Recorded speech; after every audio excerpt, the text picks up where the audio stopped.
Om Swastiastu.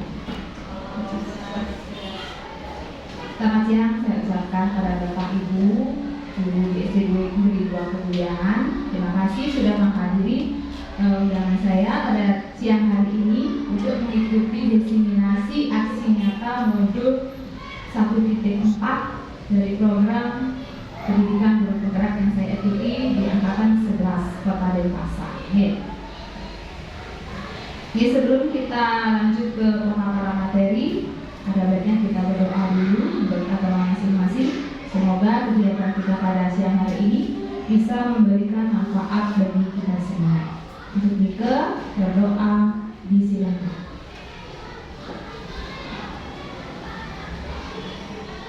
Berdoa dapat diakhiri. Untuk siang hari ini yang akan membawakan materi tentang penyebaran pemahaman dan pengalaman penerapan budaya positif di sekolah. Nah, adapun tujuan dari pembelajaran kegiatan kita pada siang hari ini adalah CGP dapat menyampaikan pembelajaran dari penerapan konsep inti dari modul budaya positif serta pemahaman mereka mengenai konsep-konsep inti dalam modul budaya positif ini. Nah, nanti kita akan belajar tentang apa itu budaya positif, bagaimana penerapannya di sekolah. Nah, sebelum lanjut, kita coba beri press sedikit atau mencari tahu apa sih sebenarnya budaya positif di sekolah itu sepengetahuan Bapak Ibu sebelum kita mempelajari materinya. Ada yang bisa berpendapat? Oh ya, Bu Ilo, silakan. Baik, terima kasih atas kesempatannya. Menurut saya, budaya positif. Nah, budaya positif berasal dari kata budaya dan positif. Nah, budaya sendiri adalah satu kebiasaan dan positif adalah satu hal yang baik. Jadi budaya positif di sekolah ada suatu kebiasaan di mana kebiasaannya akan memberikan dampak baik, khususnya pada peserta didik, di mana nanti ini akan menimbulkan hal-hal yang baik tanpa diminta atau didukung oleh guru. Tepuk tangan untuk leadernya. Dua. Sudah pinter ya semua Bapak Ibu ya. Bagus sekali ya, itulah kebiasaan-kebiasaan yang baik ya. Jadi apa itu budaya positif? Nilai-nilai atau kebiasaan di sekolah yang berpihak pada murid. Nah, tujuannya agar mereka dapat berkembang menjadi pribadi yang kritis, penuh hormat dan bertanggung jawab. Nah, bagaimana cara mewujudkan yang seperti ini? Nanti di kegiatan ini yang akan memberikan tentang konsep inti apa sih yang ada dalam budaya positif itu. Nah, yang pertama tentang perubahan paradigma positif, yang kedua tentang disiplin positif, yang ketiga tentang nilai-nilai kebajikan universal, yang keempat tentang teori motivasi, yang kelima tentang keyakinan kelas, kemudian yang keenam tentang kebutuhan dasar manusia. Nah, ini sangat diperlukan ya, untuk proses pendidikan kita di sekolah. Kemudian yang ketujuh tentang 5 posisi kontrol. Nah, seperti apa? Nanti kita pelajari. Dan yang terakhir adalah segitiga restitusi. Nah, mungkin ini sudah masih asing bagi Pak Ibu, tapi saya yakin sudah semua melaksanakan. Nanti kita lebih perdalam lagi. Nah, kegiatan akan kita lakukan itu apa saja biar tidak duduk bengong saja Bapak Ibu ya. Nah, nanti ada senam bersama, kemudian ada menyimak pemaparan materi dari saya sendiri, kemudian ada juga menonton video. Nanti ada 2 video yang tunjukkan, kemudian ada tebak gambar untuk melatih kecepatannya berpikir. Kemudian ada menyampaikan pendapat dan bertanya. Silakan, yang terbuka untuk semua peserta. Yang terakhir adalah ada kuis tahun. Ini tentu pakai alat bantu HP ya. Saya yakin semua sudah bawa perlengkapannya. Oke, sebelum lanjut kita bergerak dulu. Oke, Bapak Ibu guru silakan berdiri. Ya, bergerak senam sedikit ya.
ya.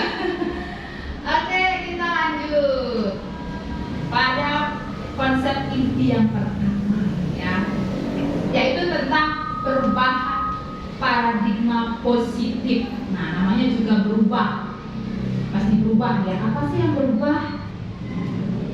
Oke, kita langsung aja ya. Apa yang berubah dari paradigma positif itu? Nah, yang pertama, untuk membangun budaya yang positif di sekolah, perlu terlebih dahulu menyediakan lingkungan yang positif, yang aman dan nyaman agar murid-murid mampu berpikir, bertindak, dan mencipta dengan merdeka, mandiri, dan bertanggung jawab. Jadi di sini fokus kepada murid, memberikan kebebasan, memberikan kemerdekaan. Jadi tidak ada zamannya guru itu menuntut, ya, anak-anak harus bisa begini, anak harus bisa begitu, boleh. Ya, kemudian lazimnya disiplin dikaitkan dengan kontrol. Nah, kalau kita tidak kontrol, nanti anak-anak pasti tidak disiplin. Nah, dalam hal ini kontrol guru dalam menghadapi murid itu bagaimana sih? Apakah ada di tangan guru atau ada di tangan murid? Ya. Nah, sebelumnya, nah ini cobalah buka. Coba Bapak Ibu kepalkan tangannya. Nah, pernah nggak bermain di rumah? Yang sering ya. Coba suruh temannya buka. Coba, dulu buka punyanya Bu Krisna. Jangan dikasih buka Bu Krisna, buka harta. Ya, bagaimana Milo? Berat. Ya, jadi kalau memang tidak dari keinginan kita, jadi bisa nggak dibuka? Tidak. Ya, jadi yang memegang kontrol itu adalah kita sendiri. Ya, yang memegang kontrol atas kepala tangan tergantung pada kita.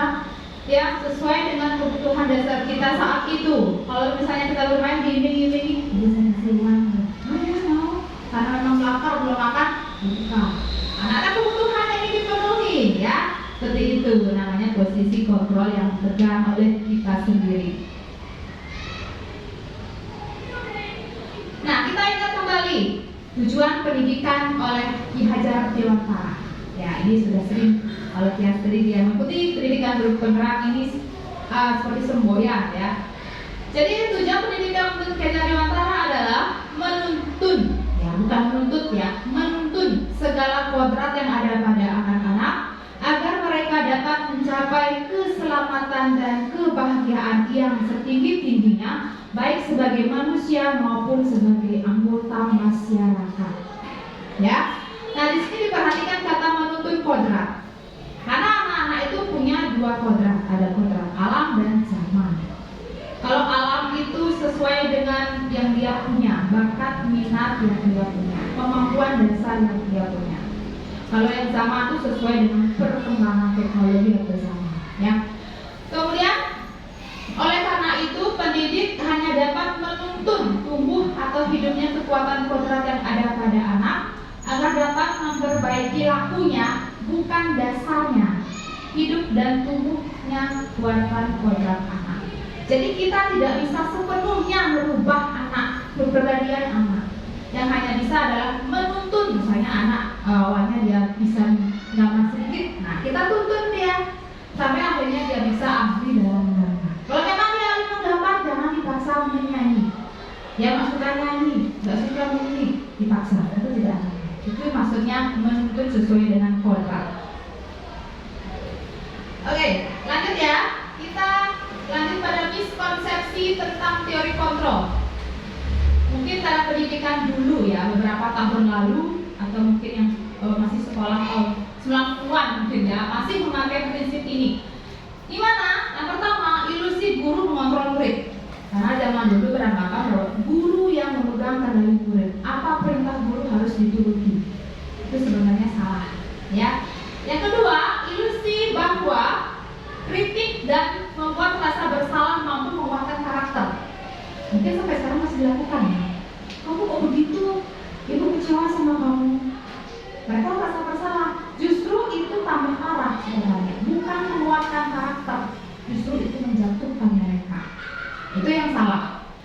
Kemudian, ilusi bahwa semua penguatan positif, efektif dan bermanfaat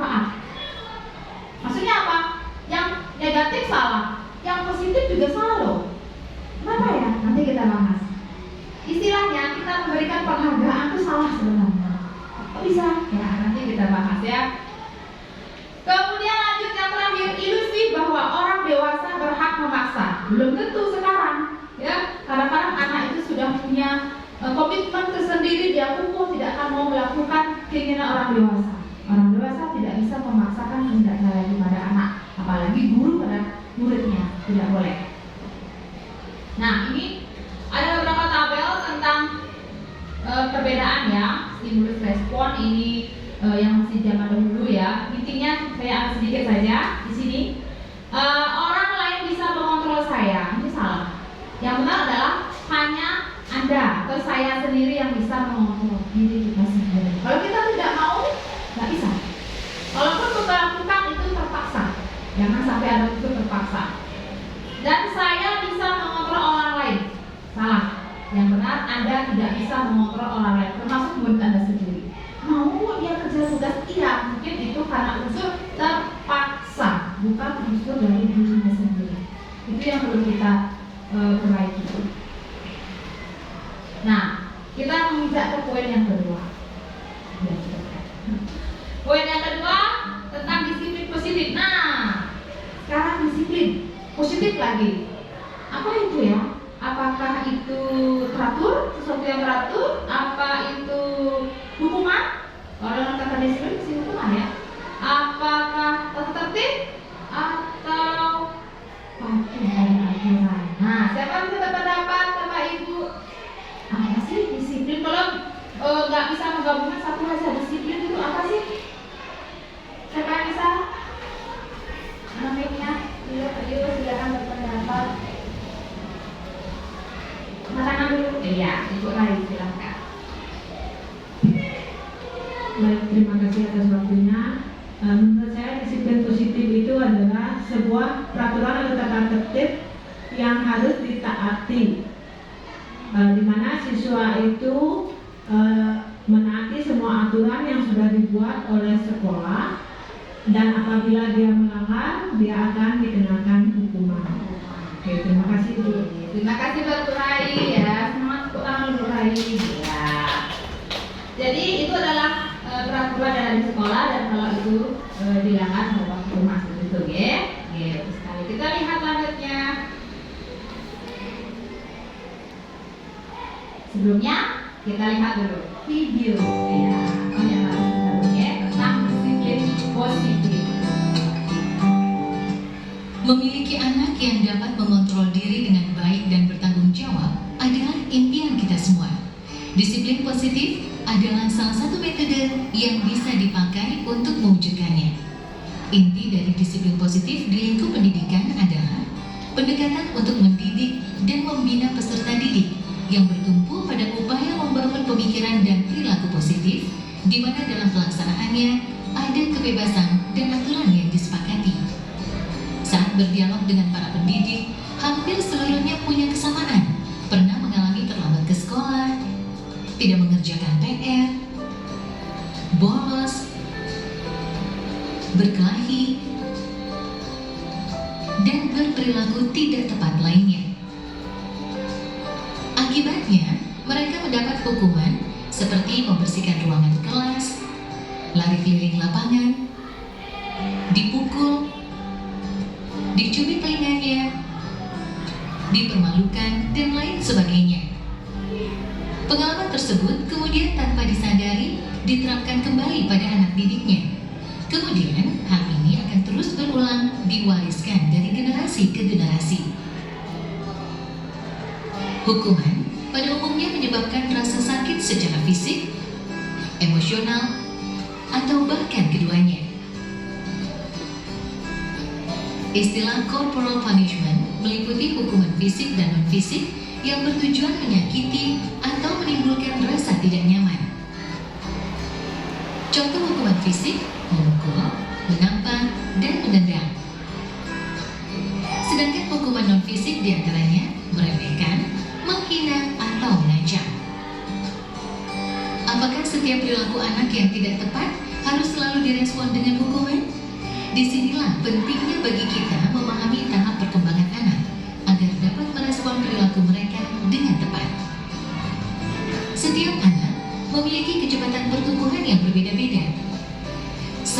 penting bagi pendidik untuk memahami dengan baik konsep tumbuh kembang anak agar dapat memegangnya sebagai prinsip dasar proses mendidik. Anak usia balita biasanya senang berlarian, sementara anak usia sekolah dasar cenderung lebih mempercayai guru dan teman-temannya.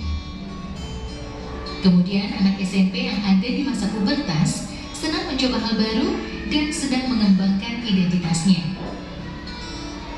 Apa yang dilihat dan didengar secara terus-menerus akan menjadi keyakinan bagi mereka dan sekaligus membentuk ekspresi serta perilakunya.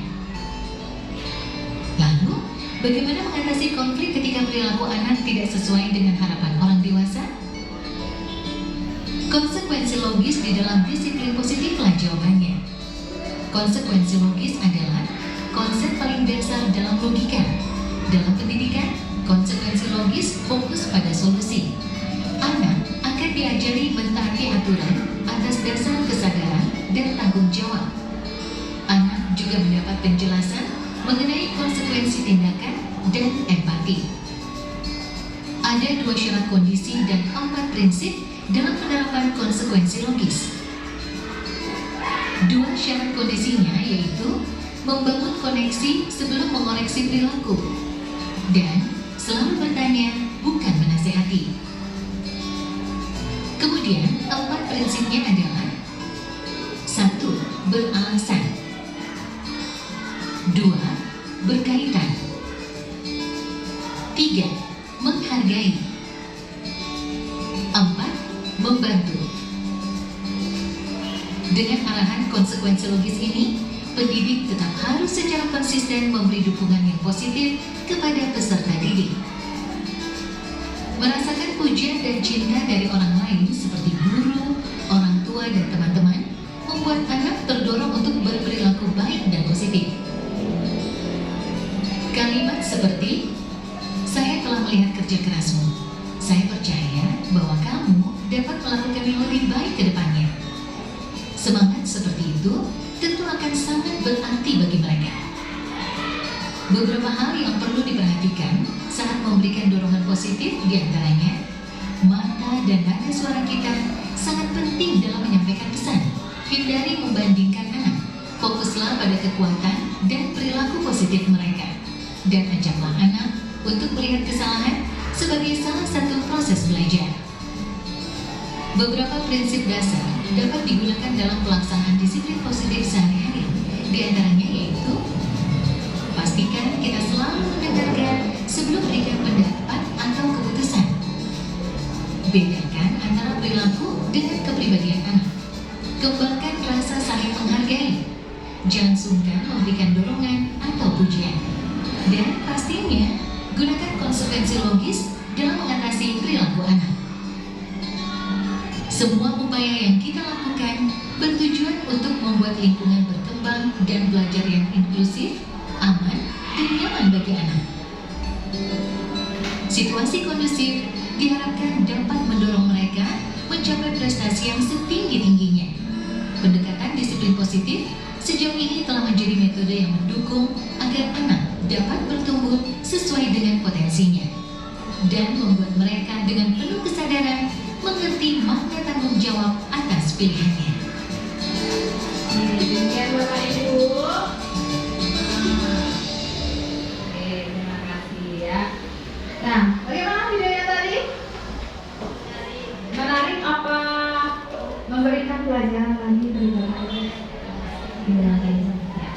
Tadi Bu Rai membahas kalau yang melanggar disiplin itu memberikan hukuman. Bisa Ibu koreksi lagi sesuai dengan video tadi, Bu Rai? Silakan pendapatnya. Setelah melihat video yang Ibu berikan, di sana bisa kita lihat bahwa tidak semua kesalahan siswa itu bisa kita sanksikan dengan hukuman. Ya, mungkin ada solusi yang lain dengan cara bagaimana membangun siswa itu untuk bisa mencari mungkin apa sih salahnya dia sebenarnya. Kita membuat siswa sendiri mencari solusi dari kesalahan yang dia buat sendiri. Mungkin itu yang bisa saya tangkap, Ibu. Terima kasih. Terima kasih buat Bu Rai, baru sekali ya sudah bisa menyimak videonya dengan baik. Kemudian dari segi konsekuensi tadi dibilang, konsekuensi itu sebenarnya istilah lain dari hukuman, tapi disampaikan jadi konsekuensi yang logis. Maksudnya sesuai dengan kesalahannya, ya, dengan kesalahannya A, nanti konsekuensinya B tidak nyambung, seperti itu. Ya, jadi kalau kita bisa menjalankan sebagai guru tentang tadi disiplin positif, anak-anak pasti bisa lebih sekali. Ya, nah kita lanjut sesuai dengan Ki Hajar Dewantara ya. Beliau ada menulis seperti ini, di mana ada kemerdekaan, disitulah harus ada disiplin yang kuat. Ya. Kemudian sungguh pun disiplin itu bersifat self-disiplin, yaitu kita sendiri yang mewajibkan kita dengan sekeras-kerasnya. Artinya itu harus berasal dari dalam diri kita sendiri, tidak boleh berdasarkan tekanan. Jadi intinya bagaimana ya kita memerintah diri sendiri dan mengontrol, menguasai diri untuk memilih tindakan yang mengacu pada nilai yang kita hargai. Jadi anak-anak itu harus punya dulu nilai-nilai yang dia hargai apa. Terus perlu adanya kesadaran, mengontrol, menguasai diri agar mau menurut itu yang perlu kita bangkitkan bagi anak-anak ya. Kemudian nih, tanpa terperintah orang lain. Walaupun gurunya harusnya nggak boleh, harusnya berasal dari diri mereka sendiri. Oke, lanjut. Disiplin, nah tadi pengertiannya ya, merupakan sikap tanggung jawab seseorang terhadap apa yang telah dilakukan karena tindakan tersebut didasari pada nilai-nilai kebijakan universal. Ya, kita bahas kembali apa itu kebijakan universal yang sangat berhubungan dengan disiplin positif. Nah, kita lanjut ke kebijakan universal, mungkin asing istilahnya, tapi sudah saya dianggap sudah sering Bapak Ibu dengarkan.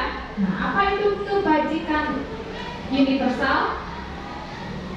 Nah, ini adalah berarti nilai-nilai kebajikan yang disepakati bersama, lepas dari suku, bangsa, agama, dan bahasa maupun latar belakang. Nilai-nilai yang universal, yang umum, ya, tanpa menonjolkan suku bangsa. Ya. Kemudian nilai kebajikannya adalah sifat positif manusia yang merupakan tujuan mulia yang dicapai. Nah, kita langsung saja tentang apa contohnya. Yang ambil 3 saja contoh kebajikan dari institusi atau organisasi. Yang pertama dari profil pelajar Pancasila, yang kedua dari IPO Primary Program, ini dari luar ya, luar negeri, tapi kita pakai juga. Kemudian yang ketiga 9 pilar karakter Indonesia Heritage Foundation. Nah, kita bahas satu-satu. Nah, yang profil Pancasila sudah paham tentunya ya, apa saja yang beriman, bertakwa, berakhlak, bernalar kritis, kemudian berkebinekaan global, bergotong royong kreatif. Ini Bapak Ibu sudah tahu. Nah, ini juga kebijakan universal, kebajikan universal yang dituju oleh anak-anak. Mereka ini mana sih ingin diperdalam? Nah, itu. Kemudian lanjut kita ke IPO Primary Program. Ini ada sikap-sikap murid yang bisa dijadikan tujuan nanti biasanya membuat keyakinan kelas, ya, tentang toleransi, rasa hormat, integritas, mandiri, menghargai, dan lain sebagainya. Ya, itu yang ingin dihargai, yang kita inginkan dihargai oleh murid, dan berusaha dengan kesadarannya mencapai ini semua sehingga terwujudlah disiplin positif. Yang terakhir dari 9 pilar karakter Indonesia ada cinta Tuhan, ada kemandirian, kejujuran, hormat, dermawan, percaya diri, dan sebagainya. Ini yang berusaha kita tanamkan pada siswa tentang nilai-nilainya, ya, tanpa memperhatikan perbedaan suku, agama, dan lainnya. Oke, sampai sedemikian dulu. Nah, kita bernafas sedikit ya. Kita bermain lagi. Mbak gambar, ya. Ini ada gambar, coba dikaitkan sehingga menjadi sebuah kata atau kalimat, ya. Biar lebih fresh, sampai hidungnya berganti. Siap ya Bapak Ibu? Kira-kira apa ya? 2 kata. Pikiran enggak? Ini apa? Pikiran enggak? Enggak ada? Ini orangnya apa? Muda apa tua? Tua. Ada kata tuang. Terus? Tuang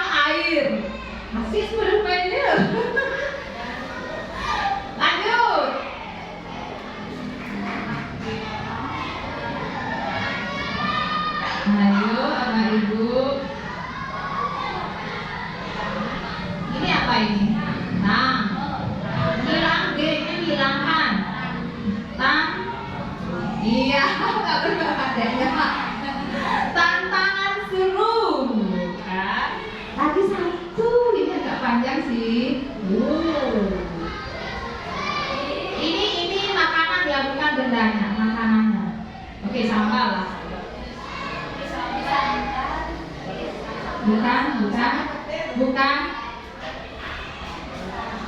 Bukan. Papa. Itu benda apa ini?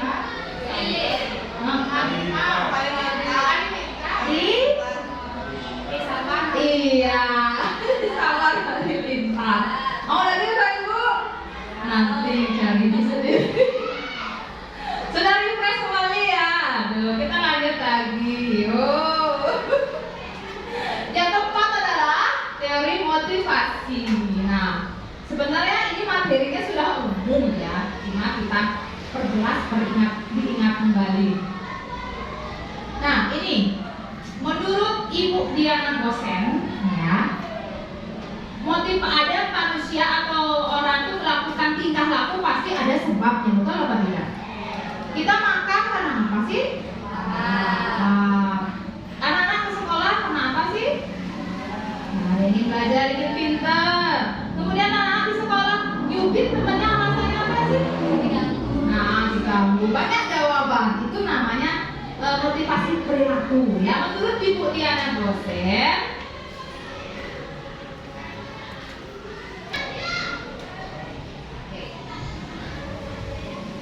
Ibu Diana Gosen, yang pertama, anak-anak berperilaku negatif maupun positif ya, itu pertama untuk menghindari ketidaknyamanan atau menghindari hukuman. Dia melakukan sesuatu agar saya tidak dihukum. Yang kedua, untuk mendapatkan imbalan atau penghargaan. Kamu belajar untuk apa sih? Karena saya dapat juara. Kan penghargaan itu dari orang lain tentunya ya. Nah, yang ketiga, untuk menjadi orang yang dapat mereka inginkan dan menghargai diri sendiri dengan nilai-nilai yang mereka percaya. Sekarang saya tanya lagi sama Bapak Ibu, di antara ketiga itu yang mana paling bagus? Angkat tangannya pakai angka 1, 2, apa ketiga? Menurut Bapak Ibu angka berapa yang paling bagus pada anak-anak? Pada diri kita sendiri. Oke, yang tinggi Bu. 3. Angkat pakai jari. Oke, 3 ya. Oke, bagus sekali ya Pak Ibu ya. Kenapa? Karena yang 1 dan 2 itu dari dorongan eksternal atau atas dasar orang lain. Mungkin dipaksa atau mereka itu berambisi demi mendapatkan sesuatu. Nah, yang 3 itu, itu berasal dari internal di dalam dirinya, agar saya bisa jadi orang yang bertanggung jawab, Bu, agar saya bisa menghargai diri saya, agar saya bisa dapat sesuatu. Kalau itu sudah bisa muncul dalam diri mereka, bagus. Kenapa kamu sekolah? Agar saya bisa menambah ilmu, agar saya bisa berpartisipasi di masyarakat. Itu yang kita harapkan. Bukannya jawabannya adalah kenapa kamu sekolah? Kenapa kamu sekolah? Agar tidak dimarahi orang tua. Kenapa kamu sekolah? Agar dapat juara. Kalau itu alasannya masih senang-senang mereka belajar. Ya, jadi lebih bagus yang ketiga. Nah, lanjut lagi. Ini ada 3 istilah di sekolah. Ya, ada hukuman, konsekuensi, restitusi. Menurut Bapak Ibu mana yang paling asing di sini? Restitusi. Hukuman udah tahu pasti ya. Oke, kemudian konsekuensi tadi sudah jelaskan, dan restitusi sudah. Pertanyaan lagi, mana yang paling sering Bapak Ibu lakukan di sekolah kalau anak-anaknya nakal dan sebagainya? Jujur, pasti hukuman kan? Iya, walaupun bentuknya tidak kelihatan. Kamu nggak BPR ya? Ayo berdiri di depan. Itu hukuman loh Bapak Ibu. Atau ayo dong, bersihkan di luar. Bapak pegang. Tadi kamu ngapain terlambat ya? Ayo berdiri di lapangan. Hukuman buat saya. Nah, lanjut kita bahas satu-satu. Hukuman. Dari gambar udah kelihatan ya. Nah, itu udah jelas. Hukuman adalah bentuk sanksi yang diberikan sebagai akibat langsung dari tindakan yang melanggar hukum atau aturan. Biasanya ini negatif, ya, dan bertujuan hukum membuat jerah agar tidak mengulanginya lagi. Kalau zaman dulu ya ini dilakukan, berdiri, nyapu, ini itu. Ya mau dia bergerak di hukum, tapi dalam dirinya masih tidak mau berubah mungkin ya. Lanjut. Bagaimana sih akibatnya hukuman itu? Yang pertama pasti sakit. Karena apalagi ada zaman dulu hukumannya dipukul. Masih saat tahun 2000-an masih kayak ayah dipukul. Tidak nyaman bagi siswa, muridnya takut, memaksa, bahkan muridnya bohong.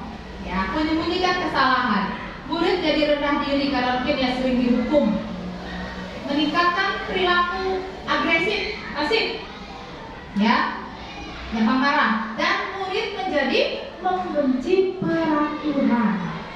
Itu lagi disuruh. Dia benci dengan peraturan. Itu yang terjadi kalau diberikan hukuman. Nah, kalau kalimat yang bisa digunakan, mungkin Bapak Ibu tanpa sadar menggunakannya ya. Peraturannya adalah kamu harus dengan ada yang ini, ya. Kemudian awas kalau dilakukan lagi, awas. Ternyata awas itu sebenarnya berbahaya gitu. Kalau di jalan boleh awas lah, jalanan berlubang, ya. Tapi untuk anak itu jangan memakai kata awas, ya. Itu hukuman, ya. Sekarang kita ke konsekuensi. Ini sama nggak dengan hukuman ya?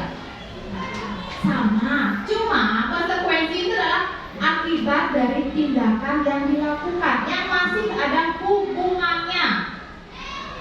Ya, ini berfokus pada bentuk pembelajaran, tapi hukumnya lebih ringan. Misalnya kamu nggak buat PR, enggak, ayo sekarang kamu buat PR. Nanti bang jam istirahat ya. Hukuman juga kan, tapi itu akibat dari tindakannya. Ada hubungannya dengan kesalahannya. Ya. Ini tujuannya adalah untuk membantu murid memahami dampak dari tindakannya. Oh, nanti kalau saya gini, nanti saya akan begini. Tahu dia. Lanjut. Akibatnya apa? Dia bisa berhasil, tapi jangka waktu pendek. Tidak seterusnya. Hanya hari itu aja. Tapi juga tetap menimbulkan rasa tidak nyaman karena mungkin dia di tempatnya sudah istirahat, dia masih di kelas ya. Nah, ini perlu monitoring. Kita pantau. Kamu di sini ya buat PR buku kata ya, main ya. Datang gurunya, mana PR-nya? Oh, itu masih dari luar. Ya, harus dipantau. Stimulus respon ini kalau tidak diberitahu, tidak ada reaksi, diam aja. Nah, ini dibuat oleh guru dan siswa, disepakati. Murid menghormati peraturan. Dia akan hormat karena hormat untuk memenuhi perintah guru yang dibuat, tidak dari dalam diri. Okay? Untuk kalimatnya lebih sopan ya. Apa peraturannya? Mampukah kamu melakukannya? Ini lebih slow, tidak membentak-bentak. Lakukan apa yang saya katakan. Masih disuruh. Ayo buat PR. Ayo masih. Okay? Nah, ada soal. Soalnya apa? Saya berikan Bapak tindakan, Bapak Ibu coba tentukan apakah itu konsekuensi atau hukuman. Yang bisa angkat tangan ya. Yang pertama, membersihkan lantai karena sudah menumpahkan air ke lantai. Itu hukuman atau konsekuensi? Angkat tangan Bapak Ibu. Ya, Ibu lo. Konsekuensi. Oke, betul sekali ya. Wah, menyimak dari tadi ya. Yang kedua, lari mengelilingi lapangan basket. Kalau punya ya, dan nggak punya 2 kali karena pengalaman hadir di sekolah. Oke, mulai. Hukuman. Oke, betul. Gak ada hubungannya ya orang terlambat apa hubungannya dengan lari keliling lapangan ya. Membersihkan coretan yang dibuat di meja tulis. Ibu Krisna. Oke, pintar Bapak Ibu semuanya ya. Yang keempat, murid diminta push up 15 kali karena tidak menggunakan masker ke sekolah.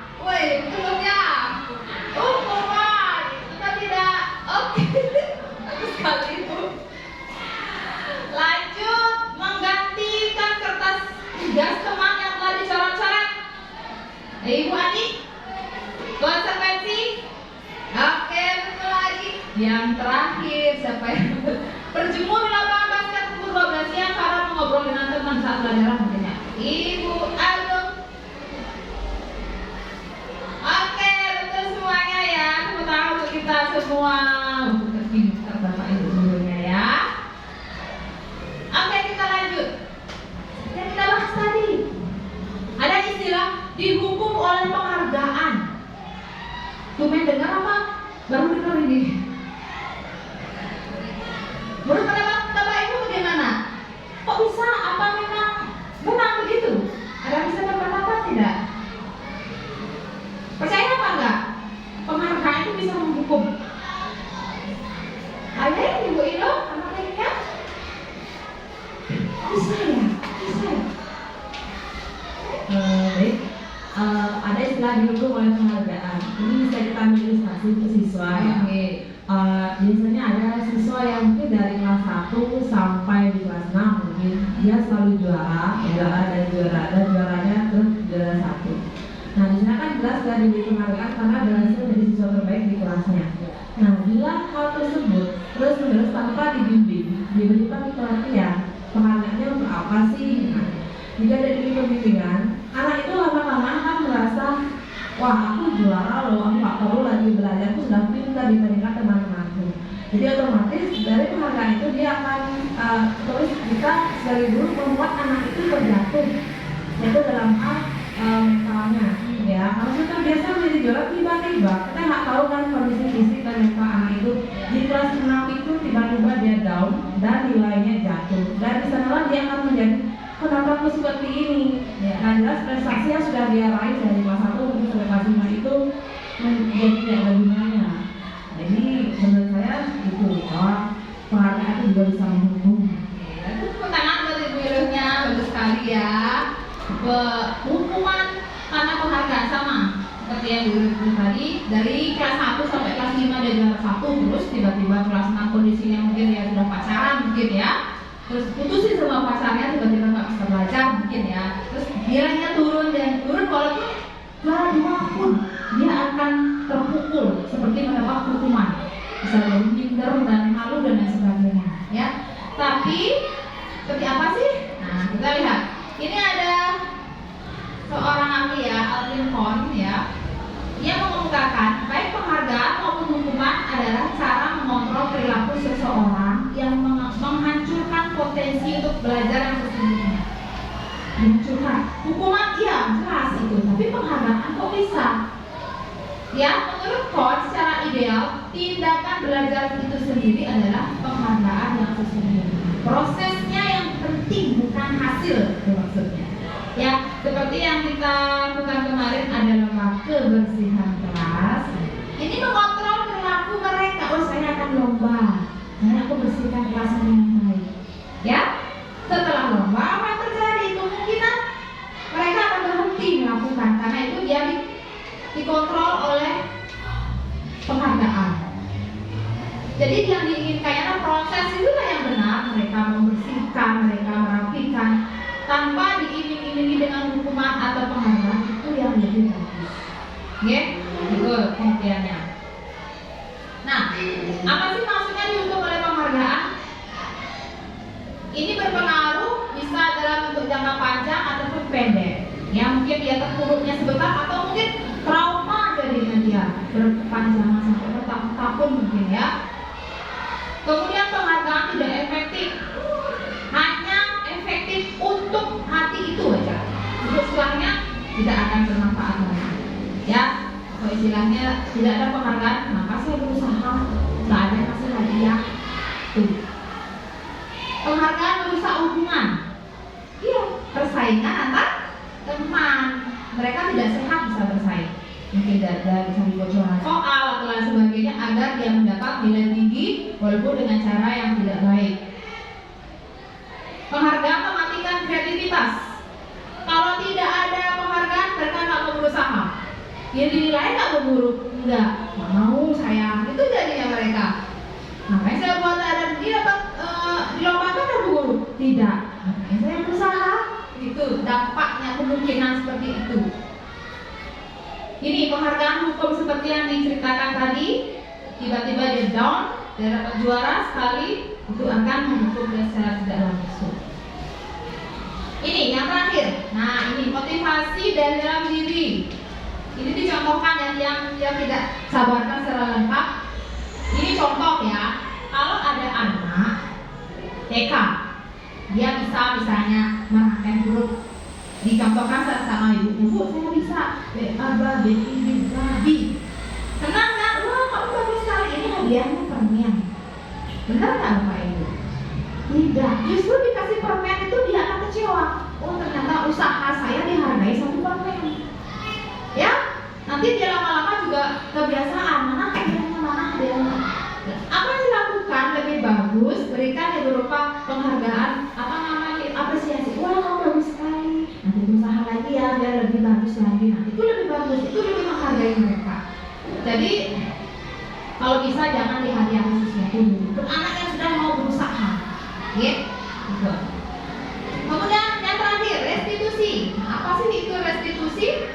Restitusi adalah proses menciptakan kondisi bagi murid untuk memperbaiki kesalahan mereka. Nah, ini bisa nggak murid itu memperbaiki kesalahannya sendiri? Bisa, ya. Dan mengajarkan murid untuk mencari solusi masalahnya sendiri sehingga mereka bisa kembali pada kelompok mereka dengan karakter yang kuat. Maksudnya apa? Misalnya dia tuh punya kelompok lah istilahnya. Dia berbuat nakal, mungkin temannya dicolek-colek, dicubit. Kalau Bapak Ibu panggil dia, kamu nakal ya, berdiri kamu di pojok. Itu tidak boleh Bapak Ibu. Itu akan menjatuhkan mental mereka, membuat dia merasa semakin bersalah. Justru kita bimbing dia, berikan dia arahan. Kamu kenapa tadi? Oh, saya enggak. Kenapa? Tanya alasannya. Saya kamu begini. Kalau begitu, apa yang terjadi? Saya nangis sama teman. Oh, di mana teman? Apa yang kamu lakukan? Nah, kita tanya terus sampai dia punya solusi. Oh, nanti saya tidak akan nakal lagi dulu. Oh, sekarang kita langsung sama teman misalnya, mereka kembali ke kelompoknya. Kita tidak menghukum dia secara terpisah. Tulis kamu kerja di luar sekarang, bawa bukunya. Itu tidak boleh. Kalau bisa nanti jangan dilakukan, ya. Itu akan membuat mereka semakin benci dengan temannya, semakin dendam dengan gurunya kalau sudah merasa dipisahkan dari kelompoknya. Kemudian manfaatnya apa? Nah, memberikan penawaran, bukan paksaan. Murid bertanggung jawab untuk perilakunya. Fokus pada pemecahan masalah jangka panjang. Kalau dia punya solusi sendiri, dia tidak akan mau melakukannya lagi. Itu biasanya. Murid menghormati dirinya dan orang lain. Jadi kalau dia agar tidak diganggu orang lain, tentu juga dia harus menghormati orang lain. Dia mau dihormati juga. Kemudian yang ini, dia memegang teori kontrol, dirinya memegang kontrol. Ya. Yang berikutnya, murid bersemangat memperbaiki kesalahan. Ya. Nah, itu aja. Jadi dia punya solusi untuk memecahkan masalahnya sendiri, itu lebih bermanfaat. Kalimat yang digunakan, nah ini dengan nada yang bersahabat ya. Apa kamu yakin? Apa yang bisa kamu lakukan untuk memperbaiki masalah ini? Nah, gurunya harus sabar ya. Apakah ada hal yang sesungguhnya yang kamu lakukan ya? Kalau kamu begitu, tujuannya apa? Untuk apa? Mungkin alasannya karena dia ingin diperhatikan teman, ingin menunjukkan apa? Itu nanti ya, biar tahu dulu, jangan langsung dimarahin muridnya, kamu begini. Restitusi yang lebih bagus. Nah, satu kalimat terakhir. Restitusi bukan untuk menebus kesalahan, namun untuk belajar dari kesalahan. Ya, itu kalimat bijak yang temukan kemarin. Kita juga punya salah ya. Jadi kesalahan itu bukanlah suatu apa namanya ya, harus ditebus artinya. Tapi kita harus belajar bagaimana kita tidak mengulangi kesalahan yang sama. Seperti itu, ya. Oke, kita lanjut. Kita bermain dulu. Ayo, kami berdiri. Bermain sweet dan hitung berpasangan ya. Tegakkan pinggangnya sedikit, pasang dua-dua pas. Sweet ya, sweetnya 1 sampai 5 ya.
Cukup ucapan selamat saja. Oke, sudah bergantian tinggalnya lagi, kita lanjut. Keyakinan kelas. Semua sudah punya ya. Mengapa keyakinan kelas? Mengapa tidak peraturan kelas saja? Sama nggak peraturan sama keyakinan? Beda. Ada yang bisa jelaskan nggak ini mengapa? Ayo. Ya, mulai nafinya. Setelah berlomba-lomba, sekarang ngomong lagi. Baik, terima kasih. Saya akan coba menjawab perbedaan keyakinan kelas dengan peraturan kelas. Kalau keyakinan kelas itu saya buat itu bersama-sama dengan siswa. Sedangkan peraturan kelas itu dibuat intern di sekolah. Jadi tentu saja berbeda. Kalau keyakinan itu kan kita tidak menentukan sendiri. Siswa yang memberikan kita arahan, kita mengikuti apa yang diinginkan oleh murid-murid kita. Beda dengan peraturan kita buat sendiri. Terima kasih, Ibu. Ya, bagus sekali ya. Ke kanan Ibu lainnya. Oke. Nah, sama seperti ini. Ada satu pertanyaan. Mengapa kita memiliki peraturan tentang penggunaan helm pada saat mengendarai kendaraan roda dua atau motor? Untuk apa? Agar selamat. Ya, ini namanya peraturan. Siapa yang buat ini? Pemerintah kan harus gunakan helm. Apakah Bapak Ibu ditanya? Sepakat tak dengan peraturan? Tak. Sudah turun tetap harus begitu. Itu namanya peraturan. Jelas ada tujuannya. Tujuannya apa? Untuk keselamatan. Kemudian ada lagi. Ya, keselamatan. Mengapa kita memiliki peraturan tentang penggunaan masker dan mencuci tangan setiap saat untuk kesehatan? Nah, ini juga peraturan ya, sudah begitu dari pemerintah, bahkan ada yang memberikan sanksi kalau tidak menggunakan masker kemarin untuk kesehatan. Kemudian, nah tadi nilai kesehatan dan keselamatan inilah yang disebut sebuah keyakinan. Apakah Bapak Ibu yakin kalau mengendarai sepeda motor pakai helm aman? Yakin? Daripada tidak pakai? Yakin. Memang tidak menjawab 100% ya, tapi yakinlah kita lebih aman. Kemudian mencuci tangan sebelum makan, yakin bisa lebih sehat? Yakin daripada tidak cuci tangan. Itu namanya keyakinan. Kemudian menekankan pada keyakinan, seseorang akan lebih termotivasi dari dalam. Sadar dia pasti dia melakukan tanpa disuruh. Pakai helm tujuannya apa? Dia selamat, dia tidak panas. Pasti dipakai. Tidak mungkin disuruh, dimarahi dulu baru dipakai. Kalau sudah yakin pasti dilakukan dari dalam. Ya? Jadi seseorang akan lebih tergerak dan bersemangat untuk menjalankan keyakinan daripada hanya sekedar mengikuti serangkaian peraturan tertulis tanpa makna. Artinya dia nggak ngerti. Kalau dituruti ya apa gunanya? Itu tidak ada manfaatnya. Bagaimana cara penentuan keyakinan sekolah atau kelas? Yang pertama, harus semua warga kelas itu ikut membuatnya. Kedua, keyakinan kelas jangan terlalu banyak agar muridnya tidak bingung. Kemudian pernyataan keyakinan kelas senantiasa dibuat dalam bentuk kalimat positif. Jangan isi kata dilarang, tidak boleh, ya. Itu dilarang, diganti. Ini sesuatu yang bisa diterapkan di lingkungan kelas kita, maupun tidak kita melakukan. Dan juga berisi pernyataan universal seperti tadi. Dan yang terakhir, bersedia meninjau kembali keyakinan kelas dari waktu ke waktu. Apakah ada yang perlu diperbaiki atau perlu dihilangkan atau ditambahkan? Itu ditinjau. Jangan itu dipakai tahun berikutnya nurun, tahun berikutnya nurun. Itu nggak ditinjau nanti. Ini contoh saya sudah lakukan di kelas ya, penerapannya di kelas 6B. Ya, ini peraturan yang dibentuk pertama. Lalu saya bertanya pada siswa. Mereka menyebutkan apa? Tidak boleh datang terlambat Bu, jangan bermain di kelas Bu, jangan sering ke toilet. Ini semuanya negatif ya, karena mereka berpendapat seperti itu. Mungkin mereka buat peraturan karena melihat umumnya sering melakukan kegiatan ini. Kemudian dari peraturan ini dicarikanlah nilai kebajikan apa sih yang dituju, ya. Ternyata yang dituju adalah ingin mewujudkan nilai yang bertanggung jawab, ingin mereka mewujudkan nilai yang positif, menghormati, menghargai, toleransi, kejujuran, dan komitmen. Ini yang mereka tonjolkan. Nah, dari nilai kebajikan ini kita nanti bisa buat dalam bentuk keyakinan kelas. Nah, kalimat yang negatif diubah menjadi kalimat positif menjadi masuk kelas tepat waktu. Jadi tidak ada kata dilarang atau tidak. Menjaga kebersihan ruang kelas, izin ke toilet maksimal 2 kali kecuali sakit, saling menghormati dan menghargai.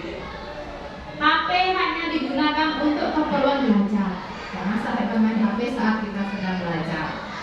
Dan saat kami istirahat berada di luar kelas. Nah, kalau ini sudah disepakati oleh mereka, otomatis mereka pasti akan melakukannya karena mereka sudah yakin. Oke. Nah, lanjut. Bagaimana prosedurnya? Nah, ini proses ketika curah pendapat tentang apa sih ide-idenya, ada mengeluarkan ide. Nah, mereka semuanya mengeluarkan ide. Begini. Nah, lanjut. Curah pendapat tentang peraturan. Lanjut. Mencatat semua masukan. Nah, ada sampai siswa boleh kita tugaskan mencatat di depan apa saja ide-ide dari teman-temannya. Kemudian dilanjutkan dengan mengganti kalimat dalam bentuk negatif menjadi positif. Kemudian menentukan nilai kebajikan yang dituju. Kemudian meninjau ulang keyakinan kelas bersama-sama. Setelah terbentuk ditinjau lagi, apakah yakin bisa melakukannya? Bisa. Kalau semua sudah yakin, oke, lanjutkan dengan semua warga kelas menyetujui atau menandatangani keyakinan sekolah atau kelas. Nah, seperti ini ya.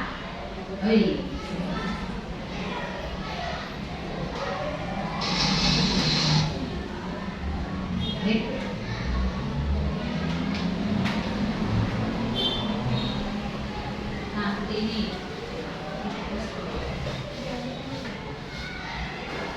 Nah, seperti ini.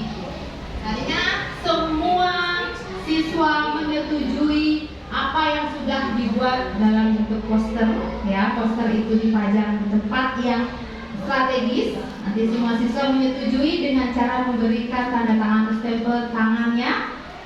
Benar-benar mereka meyakini itu berkomitmen. Oh, saya akan melaksanakan. Saya sudah tandai di saya sendiri di sini. Itu ya, Bapak Ibu. Kalau bisa semua siswa jangan sampai ada yang asal nggak mau mewujudkan keyakinan kelas. Ini sudah semua siswa melakukan. Dan terakhir adalah keyakinan kelas itu ditempatkan di dinding atau di tempat yang mudah dilihat. Ya. Ini ya, di depan kelas dipajang dengan semua tanda stempel yang sudah diberikan oleh siswa, sehingga siswa bisa dengan gampang melihat kesepakatan atau keyakinan kelas yang sudah mereka yakini. Ini tanggapan dari beberapa siswa yang sudah melakukan keyakinan kelas. Kita mulai dari Eka ya. Perkenalkan, nama saya Putri Nurhayati. Saya lulus HP. Hari ini kami akan berdiskusi tentang keyakinan kelas. Saya silakan diajak berdiskusi. Saya benar-benar tidak lebih semangat dalam menjalankan keyakinan kelas karena sesuai dengan keyakinan kami.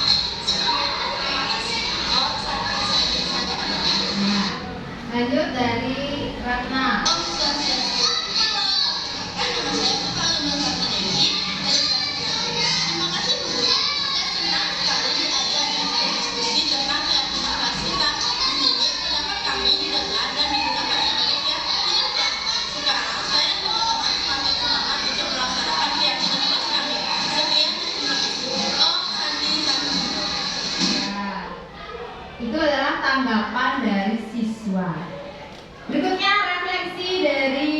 GBP ya, yang sendiri dan rencana perbaikan ke depan. Refleksinya adalah pembentukan keyakinan kelas sangat penting untuk dapat menciptakan suasana sekolah atau kelas yang aman, nyaman, dan mendukung proses pembelajaran dan menguatkan karakter para murid.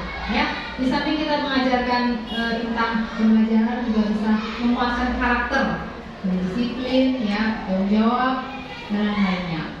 Kemudian rencana tindak lanjutnya adalah terus melakukan evaluasi dan refleksi terhadap keyakinan kelas bersama murid dan terus menyesuaikan keyakinan kelas dengan umpan balik pengumuman.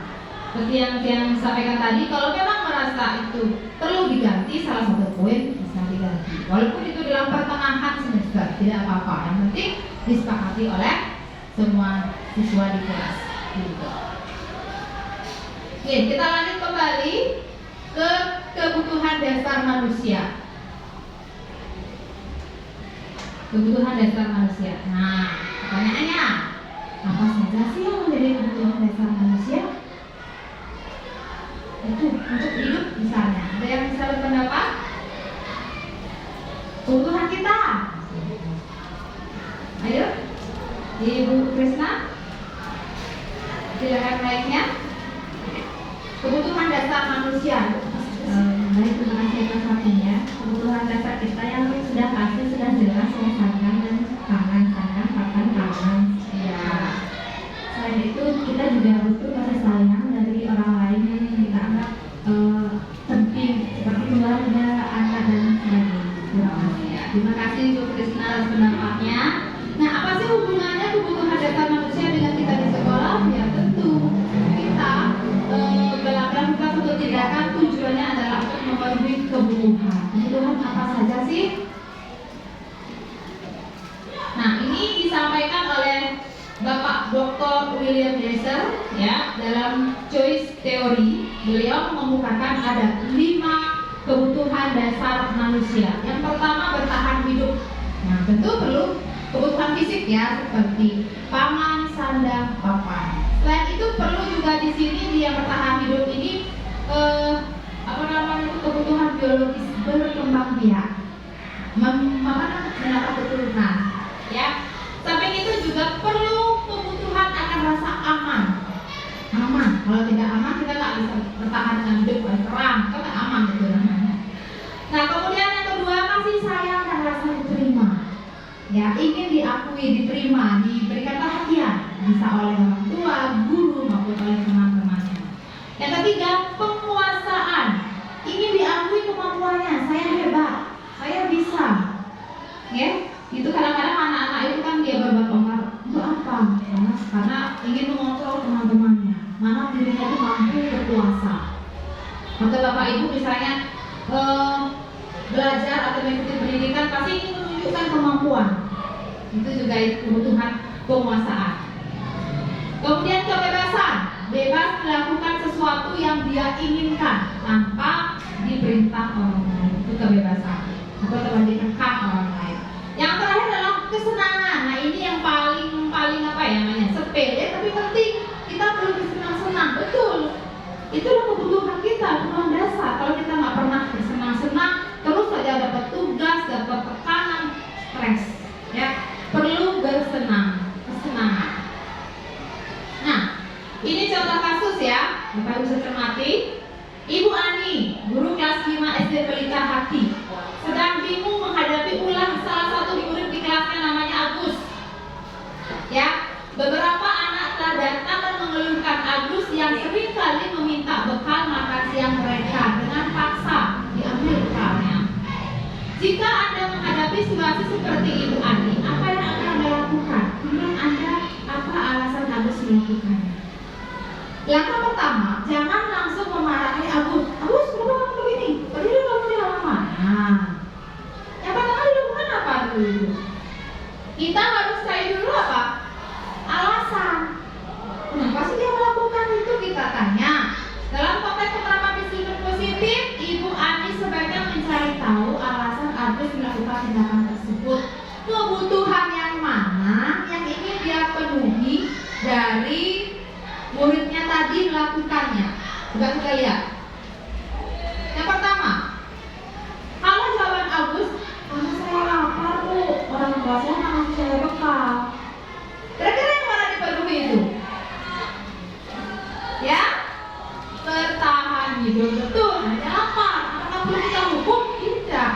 dia. Ya, kita berikan bantuan yang perlukannya. Apabila jawaban Agus karena ia senang temannya jadi memperhatikan dia, perlu kasih sayang.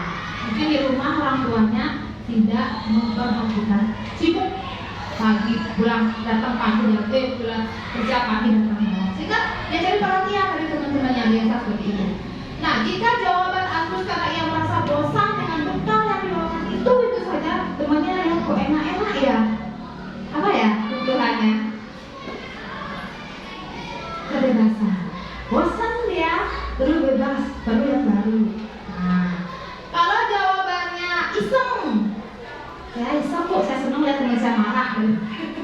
Ya, otomatis kesenangan, nah ini yang paling bahaya ini. Yang terakhir, karena ingin merasa hebat sehingga dia ditakuti teman-temannya dan menuruti keinginannya dia. Karena ingin berhasil. Jadi kita tangani sesuai dengan kebutuhan yang dia punya. Kalau memang dia atas dasar ini, keduanya ini, walau kita perlu berikan kegiatan restitusi. Ya, bagaimana kalau dia bisa belajar, dia tidak perlu belajar lagi dan bisa mengubah sesuai dengan kehendaknya sendiri.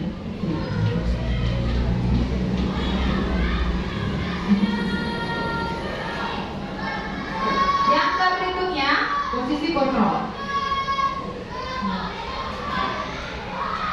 Posisi kontrol berikutnya ya, ada tadi kita bahas ada 5 posisi kontrol yang perlu kita ketahui. Nanti Bapak Ibu bisa memilah, saya yang mana ya dari 5 itu, atau saya ingin yang mana ya.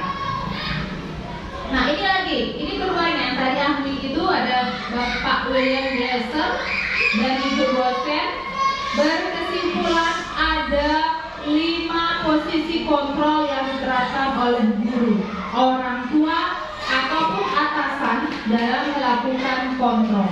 Ya, ini tidak hanya berlaku bagi guru saja ya. Mungkin itu berlaku untuk orang tua, atasan yang sendiri ya, di kelas sekolah atau sebagai guru penggerak atau sebagai nanti direktur atau nanti sebagai pemimpin di desa atau di mana. Apa saja? Yang pertama adalah berada dalam posisi penghukum. Yang kedua, berada pada posisi kontrol pembuat merasa bersalah. Yang ketiga, sebagai teman. Yang keempat, sebagai pemantau. Dan yang kelima, sebagai manajer.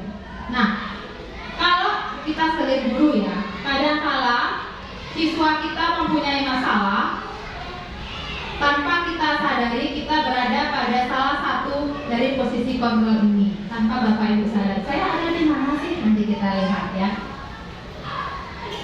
Nah, sebelumnya ada video lagi Bapak Ibu, ya. Coba diperhatikan tentang posisi kontrol.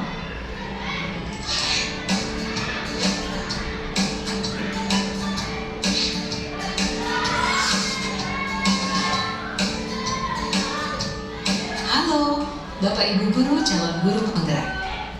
Video ini akan menampilkan 5 adegan interaksi guru dan murid. Silakan menonton dan merefleksikannya.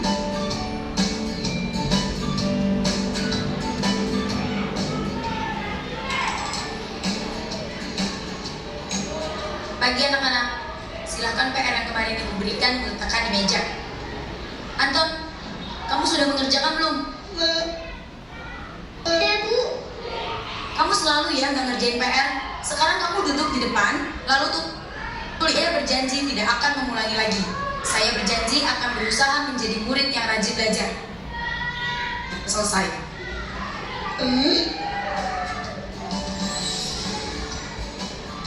Pagi anak-anak, hari ini ada tugas. Ada yang belum mengerjakan?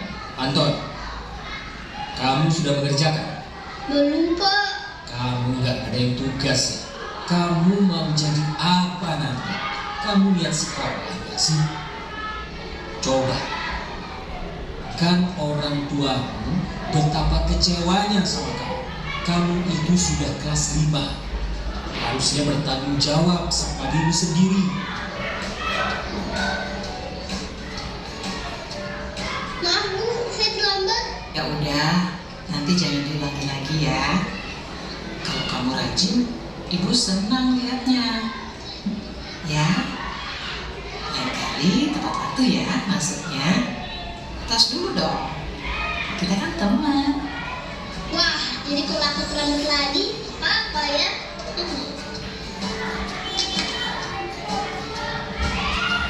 Kamu kok nggak pakai baju olahraga? Bapak catat kamu sudah 3 kali loh nggak ikut olahraga bulan ini. Iya Pak, udah 3 kali berarti saya dapat sanksi Pak.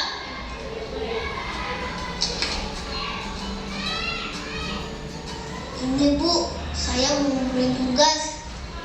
Maaf ya Bu, saya terlambat ngumpulin tugas. Kenapa kamu terlambat mengumpulkan tugas? Iya Bu, saya kalau sore bantuin ibu jaga warung, gak sempat ngerjain tugas. Kira-kira nih, apa yang bisa kamu perbaiki supaya kamu bisa mengerjakan tugas tepat waktu? Coba, kapan biasanya kamu membantu ibu jualan? Tiap malam sampai jam 8 malam Bu. Bagaimana kalau kamu membuat jadwal? Kapan kamu akan mengerjakan tugas? Oh gitu ya Bu, saya coba deh Bu, terima kasih Bu.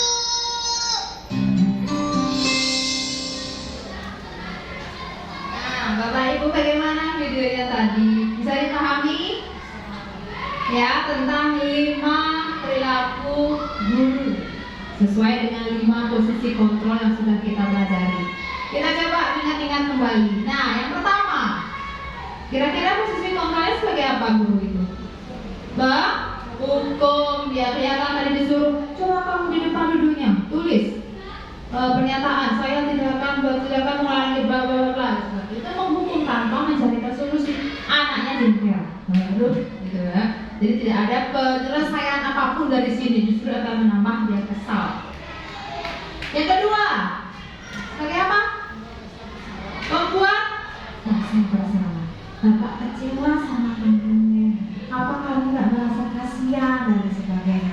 Anak-anak juga tambah down dia, tambah apa namanya ya, rasa tidak berguna, gitu ya, membuat rasa bersalah. Nah yang ketiga, sebagai teman ya, dia lebih akrab, teman. Nah, jadi anak-anak itu istilahnya tambah gini deh ya, nggak apa-apa, Bu Guru nggak marah sama saya, kan saya teman dengan Bu Guru. Bisa seperti itu, ya, dampak negatifnya. Yang keempat, ini dicatat ya, pemantau itu dia mendata. Kamu sudah 3 kali nggak pakai seragam loh 1 bulan. Dicatat itu secara teknis, jadi nanti ada konsekuensinya berdasarkan itu, ya. Jadi anak-anak juga dia akan terpaku. Saya sudah sekian kali kita patok pada pemantauan, dia jadinya fokus melaksanakan peraturan karena dipantau, bukan karena kesadaran. Dan yang terakhir adalah, nah, posisi manajer. Pak manajer ya, dia mampu mengontrol, ya. Nah ini, kenapa disebut paling bagus? Di antara kelima posisi kontrol tersebut, sebaiknya seorang guru menggunakan posisi kontrol sebagai manajer, di mana anak itu tadi disuruh mencarikan apa? Solusi. Ingat ya, guru tidak boleh memberikan jalan keluar. Itu tidak dalam dirinya. Suruh dia, kalau begini, kamu bagaimana sebaiknya? Apa yang bisa kamu lakukan? Kalau bisa anak itu menjawab, oh saya begini Bu, saya akan begini, itu akan lebih bermakna bagi mereka dan lebih ingin melakukannya daripada kita berikan, kamu sebaiknya begini loh, nanti sebaiknya bantu ibunya dulu baru ngerjain tugas, atau sebelum bantu ibunya ngerjain tugas, itu tidak akan mempan bagi mereka, ya. Nanti kita diharapkan bisa dalam posisi manajer, anak-anak juga yang senang ya. Nah ini diistilahkan ya, ini Jadi kalau kita memakai posisinya ada di yang kedua ini, menghukum atau membuat rasa bersalah, itu adalah membentuk identitas gagal bagi anak. Ya, kadang-kadang anak itu justru berperilaku negatif. Ya, jadi kalau kita bisa posisi teman atau pemantau, juga itu bisa lebih baik, tapi masih dalam motivasi eksternal. Jadi karena ada unsur paksaan seperti ini. Yang paling bagus, nah ini manajer, dia berdasarkan kontrol diri dan berasal dari motivasi intrinsik. Ya, gurunya apa sih lakukan? Hanya mengajukan pertanyaan. Guru tidak boleh memberikan motivasi, hanya bertanya. Apa yang kamu lakukan? Kenapa kamu bisa begini? Apa yang nanti bisa kamu? Pokoknya bertanya, biarkan murid itu menemukan sendiri solusinya. Nanti kalau kita seperti itu nih, kalau ada murid yang masalah, tanyakan dia terus, apa yang bisa kamu lakukan? Kenapa begitu? Biar dia ngomong dan mau dia mencari solusi sendiri. Ya, lanjut. Sebagai seorang manajer, Nike, guru berbuat sesuatu bersama murid, mempersilahkan murid mempertanggungjawabkan dan mendukung murid agar dapat menemukan solusi. Ya, sudah tadi ya. Kemudian posisi manajer, posisi manajer ini mengacu pada restitusi. Nah, manajer sudah mengarah pada kegiatan restitusi yang akan dapat menjadikan murid sebagai manajer bagi dirinya sendiri sehingga tercipta identitas positif atau berhasil pada diri murid yang berasal dari dalam. Kita kembali ke soal ya. Yang tahu bisa angkat tangannya ya, tentang 5 posisi. Kira-kira berada di posisi yang mana sih? Dari pernyataan berikut. Saya kecewa sekali dengan kamu. Posisi yang mana ini? Dimulai. Membuat rasa bersalah. Betul tidak? Betul sekali ya. Yang kedua, kamu selalu saja salah. Posisi yang mana? Ayo. Ada 5 posisi tadi. Manajer, teman, pemantau, pendukung, membuat rasa bersalah. Kamu selalu saja salah. Ibu Krisna, pembuat rasa bersalah, pembuku. Kamu selalu saja salah. Belum tentu nanya salahnya apa sih gitu. Kita modis tidak salah. Kemudian, ayo ingat tidak bantuan yang Pak Selamat ini? Sebagai apa? Teman. Ya bagus sekali. Kita ngobrol kayaknya teman ya. Jika kamu meyakininya, apakah kamu bersedia memperbaikinya? Yang kelas Bapak Ibu? Ya, bagus. Manager. Ya. Yang terakhir, saksi atau polisi-polisinya?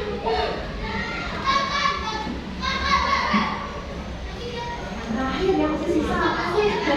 Pemantau. Jadi ada tanya deh. Kamu salah ya? Apa saksinya kira-kira deh? Oh saya ini yang salah. Jadi dia pasti terpaku pada sanksi. Artinya tidak mau berubah berdasarkan kemauannya sendiri. Terakhir, segitiga restitusi.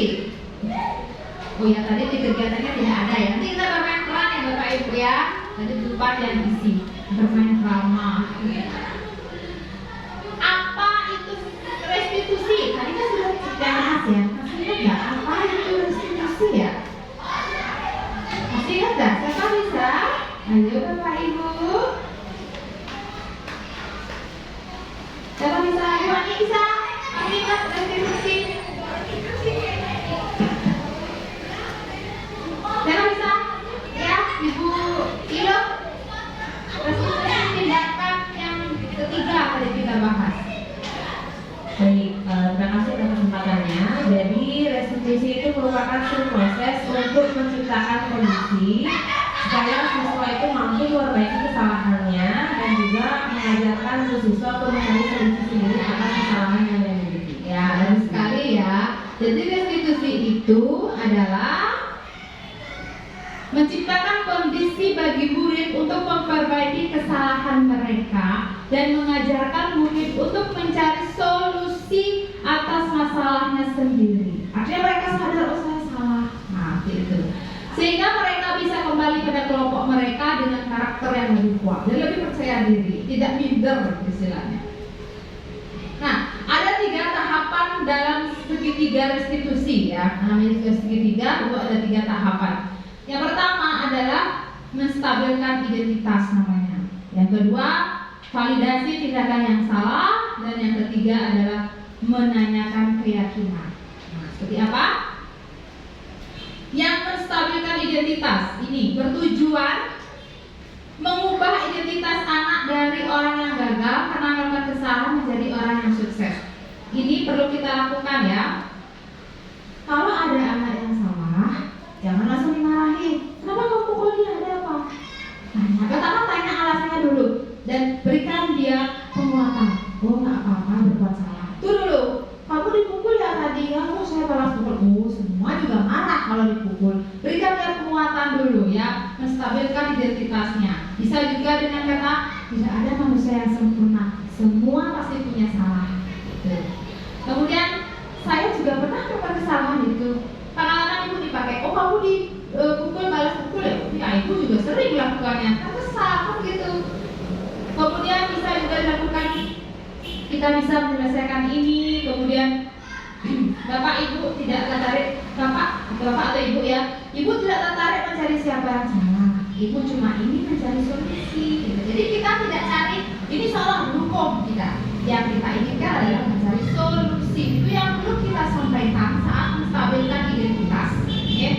Biar anak-anak tidak merasa kalau dia sudah salah, sudah takut, tambah takut lagi.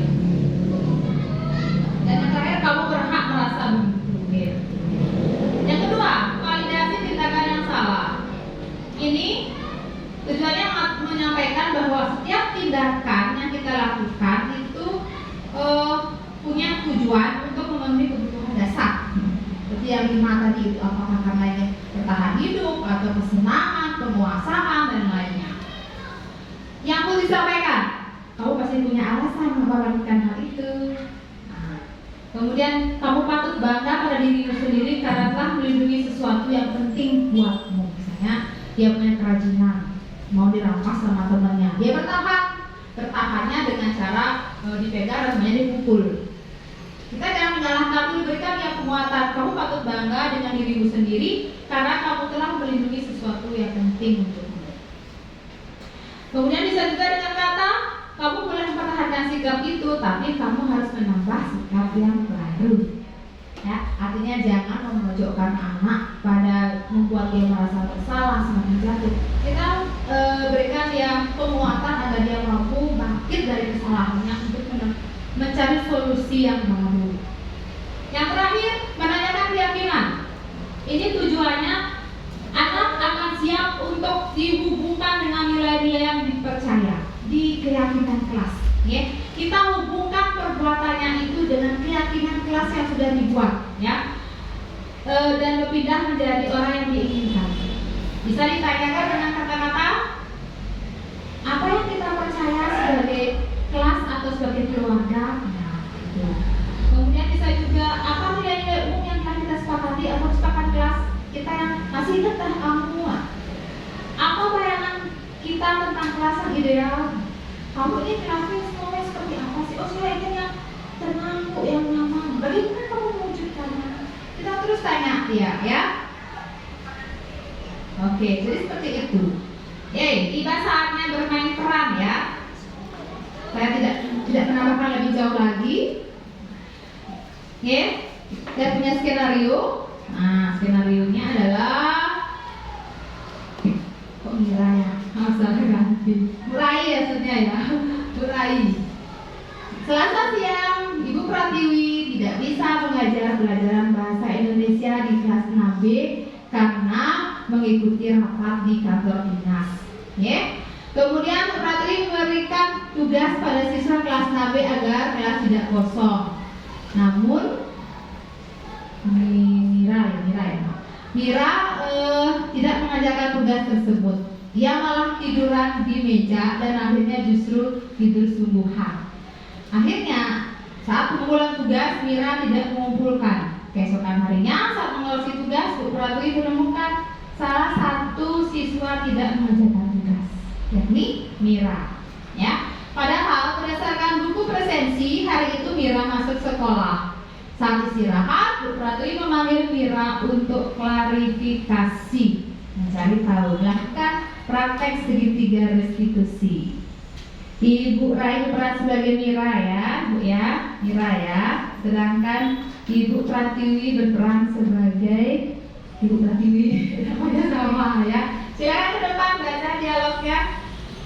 Actingnya sebagai murid Mira, Ibu Guru Pratiwi. Silakan di mana, di sini? Berdiri apa mau? Ibunya duduk, Miranya nanti ya, Miranya nanti.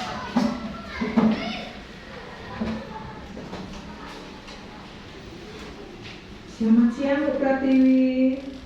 Oh, selamat siang Mira. Ya, silakan duduk. Baik, terima kasih Bu. Duduk sini deh, Bu Mira. Mira.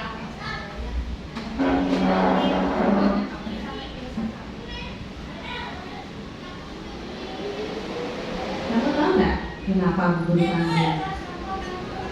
Mungkin masalah tugas Bu Guru. Iya, benar. Tapi kenapa kamu masuk kan? Masuk Bu Guru. Mira, semua orang kan pernah kena kesalahan nih. Terus kamu sendiri juga sama kayak kamu. Namun setiap tindakan yang kita lakukan pasti ada alasannya. Kira-kira mengapa sih kamu tidak membuka tugasnya? Saya capek Bu Guru. Tadi malam saya scroll TikTok sampai jam 12 malam. Akhirnya saya ngantuk Bu Guru di sekolah. Kamu masih ingat dengan keyakinan kelas kita? Masih Bu Guru. Kalau masih ingat, kira-kira yang kamu kenal itu sudah sesuai dengan keyakinan kelas belum? Belum Bu Guru. Keyakinan kelas yang mana sih? Yang tidak bertanggung jawab Bu Guru. Nah, ternyata kamu tahu. Lalu apa kamu punya solusi atas masalah ini? Iya Bu, yang pertama saya meminta maaf sama Bu Guru karena tidak mengumpulkan tugas. Yang kedua, saya tidak akan tidur larut malam lagi Bu Guru. Yang ketiga, mungkin saya akan membuat ulang tugas yang Bu Guru berikan, kemudian mengumpulkan ke Bu Guru. Oke, baik. Ibu apresiasi sekali ya atas tanggung jawabmu. Dan kamu boleh beristirahat dan jangan ulangi lagi ya. Baik, terima kasih Bu Guru. Permisi Bu Guru.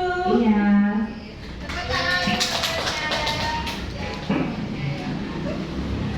Terima kasih untuk Ibu Pratiwi sama Ibu Raya sudah berperan sebagai Mira ya. Nah, bagus sekali ya tadi aktingnya luar biasa ya.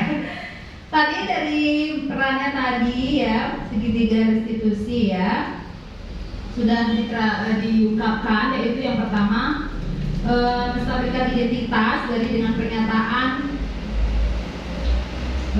Ibu Pratiwinya. Semua orang pernah melakukan kesalahan termasuk ibu sendiri ya. Jadi dia tidak langsung ibu gurunya memarahi, memojokkan Mira, tapi memberikan menstabilkan identitasnya dengan mengatakan ibu juga pernah melakukan hal yang sama ya. Kemudian validasi tindakan yang salah itu menanyakan keyakinan kelasnya, menanyakan apa penyebabnya, alasannya apa sih kenapa bisa sampai dia tidak mengerjakan tugas. Nah, itu perlu kita tanyakan biar lebih jelas alasannya apa. Dan yang terakhir menanyakan keyakinan, yaitu dengan menghubungkan dengan keyakinan kelasnya yang sudah dia sepakati dan mencari solusi sendiri atas masalah yang dia hadapi ya. Jadi dengan solusi dari diri sendiri itu diharapkan dapat lebih memaksimalkan melakukannya. Ya. Demikian Bapak Ibu materi saya pada siang hari ini, tapi belum selesai ya, kita masih belum selesai kegiatannya ya. Berikutnya adalah refleksi. Ya, tadi hampir 1 jam ya saya menyampaikan materi banyak sekali pada Bapak Ibu. Kira-kira perasaannya seperti apa ya saat ini setelah menerima materi yang saya sampaikan tadi? Ada yang bisa berpendapat tidak? Satu aja. Pak Agus mungkin? Ya, silakan. baik, terima kasih atas waktunya. Yang pertama, saya sangat merasa senang Ibu, apalagi mendengar pemaparan Ibu yang sungguh sangat luar biasa. Kemudian saya juga bersemangat sekali karena pada hari ini saya memperoleh ilmu baru terkait dengan segitiga restitusi itu sendiri seperti apa. Oh, terima kasih Terima atas kasih. perasaannya Pak Agus saat ini ya, luar biasa. Nah yang kedua, setelah mengikuti materi pembahasan atau diseminasi pada DC, saya jadi paham bahwa pengetahuan baru apa yang Bapak Ibu dapat pada kegiatan pada siang hari ini. Mungkin satu orang bisa memberikan pendapat. Ya, Ibu Indo.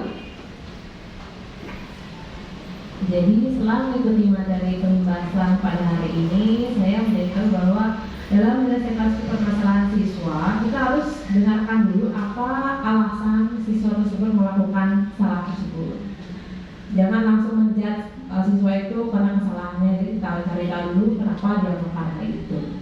Iya, terima kasih untuk pendapatnya Ibu Indo. Dan yang terakhir, target saya. Nah, dari yang Bapak Ibu pahami tadi, apa sih yang akan Bapak Ibu lakukan untuk selanjutnya? Yang berhubungan dengan mungkin disiplin, mungkin posisi kontrol, atau mungkin dari segitiga restitusi. Siapa bisa berpendapat? Ibu Ani, ya, silakan. Terima kasih atas kesempatannya. Nah, target saya selanjutnya adalah selalu melibatkan siswa dalam membuat keyakinan kelas dan terus melakukan refleksi terhadap pelaksanaannya. Iya, terima kasih untuk pendapatnya ya. Melibatkan semua warga kelas untuk membuat keyakinan kelas. Oke, terima kasih. Nah, saatnya bermain kuis tentang materi kita tadi.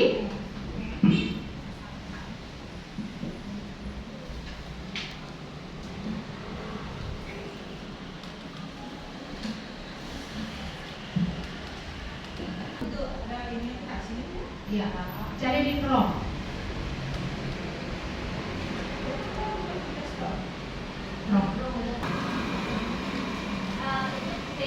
Ini pinnya Bapak Ibu 84080503. Yang satu Ibu Rai, Ibu Krisna, Ibu Pratiwi,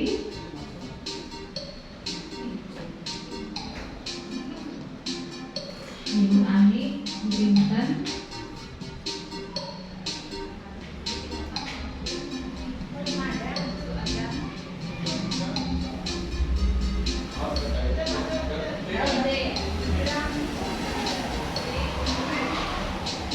mungkin terkadang aslinya ada Bapak Ibu ya, nggak bisa semuanya masuk.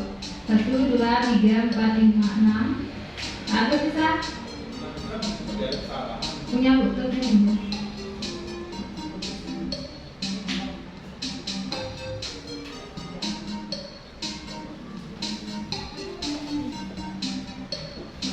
Adek,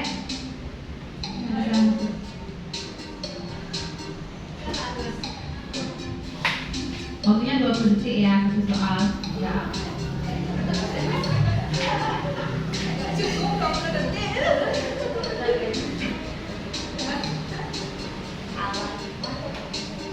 Apa tuh?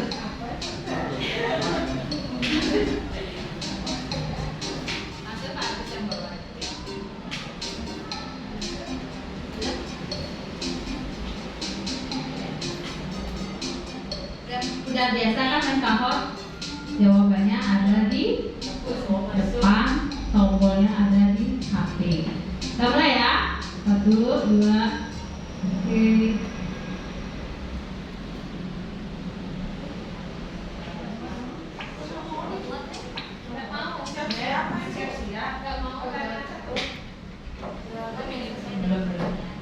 Pernyataan, karena soalnya nggak panjang.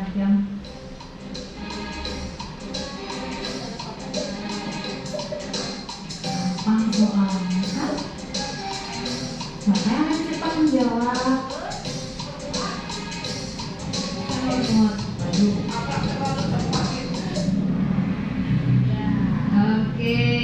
jawabannya adalah Ki Dewantara. Kita lihat siapa yang dapat poin tertinggi. Pak Agus. Lanjut soal nomor 2. Pernyataan sesuai dengan teori kontrol adalah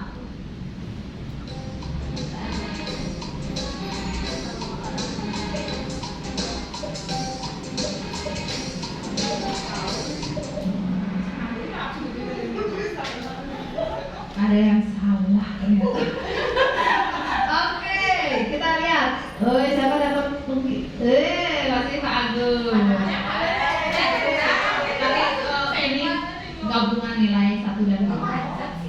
Gabungan nilai. Yang ketiga. Nah, yuk cepat-cepat nanti tombol ini 1, 2, 3, 4, 5. Oke.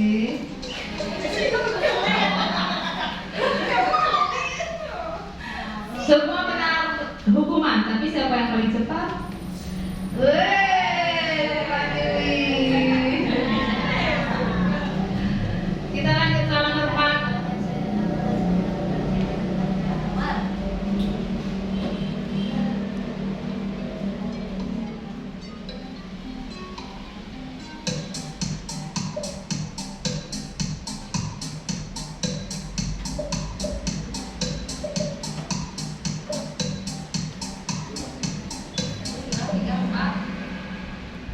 Semuanya benar ya, semua benar. Siapa yang tercepat dan mendapat poin paling tinggi? Masih Bu Pratiwi disusul oleh Bu Inten ya. Soal nomor 5.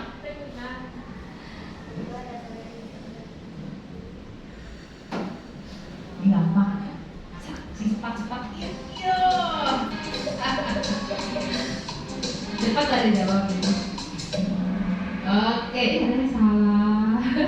Bisa ya, yang salah.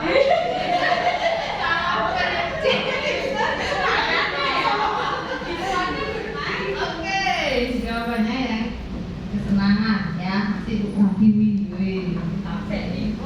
Soal nomor 6. Ini gampang.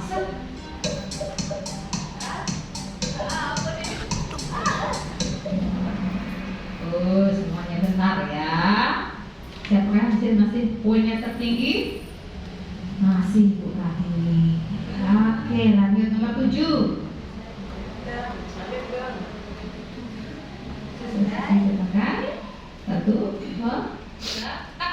Iya.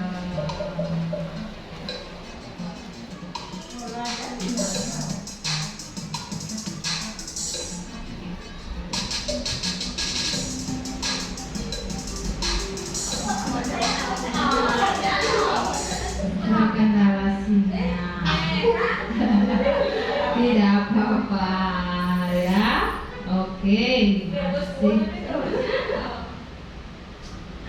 Lanjut soal nomor 8.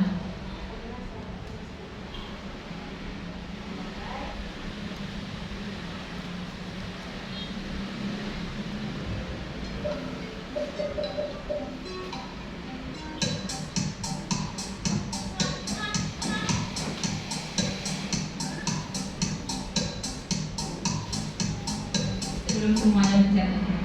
Nah, ada satu yang salah. Sebuah rasa bersalah. Oke, masih Bu Tiwi, Inten, Bu Krisna. Soal ke-9, jawaban yang tepat adalah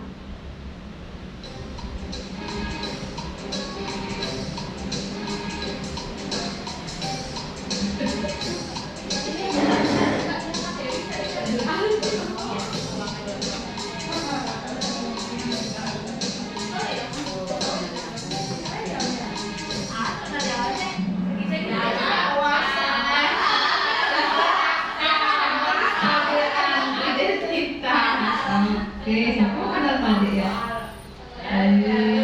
Agus yang lebih bagus kan ada benar ya? Nah, oh iya. Yang terakhir.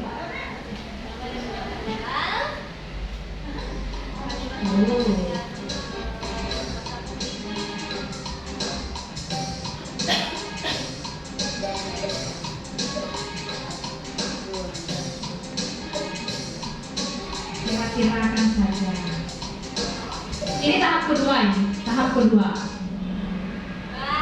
Oke, yang benar adalah validasi tindakan yang salah. Oke, kita lihat podiumnya sekarang. Nomor 3 bagus, Are. Nomor 2 Bu Intan, Are.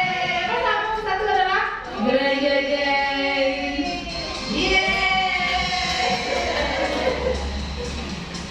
kalau anak jadi senang ya. Oke, terima kasih Bapak Ibu semuanya. Kita lanjut lagi. Oke, kita ke yang paling dua terakhir, kesimpulan. Kesimpulan dari pernyataan tadi yang sudah saya sampaikan tentang materi, apa yang bisa disimpulkan? Yang pertama, untuk membangun budaya positif sekolah perlu menyediakan lingkungan yang positif, yang aman dan nyaman. Itu pertama, lingkungan sekolah perlu kita pikirkan. Yang kedua, motivasi perilaku murid hendaknya berasal dari internal agar mereka menjadi orang yang dapat mereka inginkan dan menghargai diri sendiri dengan nilai-nilai yang mereka percaya. Yang ketiga, keyakinan kelas sangat penting untuk dapat menciptakan suasana sekolah atau kelas yang aman, nyaman, dan mendukung proses pembelajaran dan menguatkan karakter pada murid. Yang ketiga, melalui penerapan segitiga restitusi, guru dapat memberikan ruang kepada murid untuk memperbaiki kesalahan mereka sehingga mereka bisa kembali pada kelompok yang mereka dengan karakter yang lebih kuat. Jadi itu kesimpulannya. Sekarang saya akan berikan kesempatan pada Bapak Ibu dari pemaparan yang tadi. Mungkin ada ganjalan atau pertanyaan dalam hati, apa sih yang kurang bisa atau bagaimana sih caranya dari permasalahan saya hadapi.